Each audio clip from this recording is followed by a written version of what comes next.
Good morning, মোৰ এটা mini blog লৈ পুনৰবাৰ স্বাগতম জনাইছো। এয়া হৈছে চিম্পি বাই আজি মোক ফাৰ্ষ্ট টাইম পাৰ্টিৰ মেকআপ এটাৰ কাৰণে বুকিং কৰিছিলে। যেহেতু চিম্পি বাই কৈছে আগতে বহুত কিজনে মেকআপ আৰ্টিষ্টে তেওঁক মেকআপ কৰিছে আৰু মোক ক'লে যে তুমি এটা মোক লাইট মেকআপে কৰিবা, স্কিন টোনত বেছি হেভি মেকআপ নালাগে। আৰু যেহেতু পাৰ্টি ৱে মেকআপ ময়ো নিজৰ বেছ দি মানে যিমান পাৰো লাইট আৰু দেখিবলৈ ধুনীয়া হোৱাকৈ মই মেকআপটো কৰিবলৈ ট্ৰাই কৰিছোঁ। কেনেকুৱা লাগিছে আপোনালোকে ফাইনেল লুকটো জনাব হা। এয়া হৈ গ'ল মানে পাৰ্টিৰ মেকআপ মোৰ ফাইনেল লুক। কাপোৰ চাপোৰ পিন্ধাই হৈ গ'ল আৰু মই মাজতে বহুত শকত হৈছোঁ গম পাই নে, কিনো কৰিম উপায় নাই, খোৱাটোৰ কাৰণে হৈছে নেকি, ইমান নাখাওঁ কিয় বা শকত হৈছোঁ।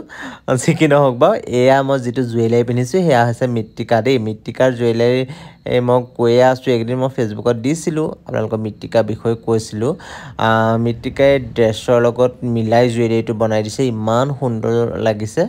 আৰু এই সুযোগতে অকণমান ফ'কাছো কৰি দিছোঁ, মৃত্তিকা অকণ পাব্লিচিটিও কৰি দিছোঁ। আপোনালোকে ড্ৰেছৰ লগত মানে মেটচ কৰি জুৱেলাৰী ল'ব পাৰে। আৰু এটা মিনি ব্লগত লগ পাম, আজিলৈ লৈছোঁ বিদায়, বাই বাই।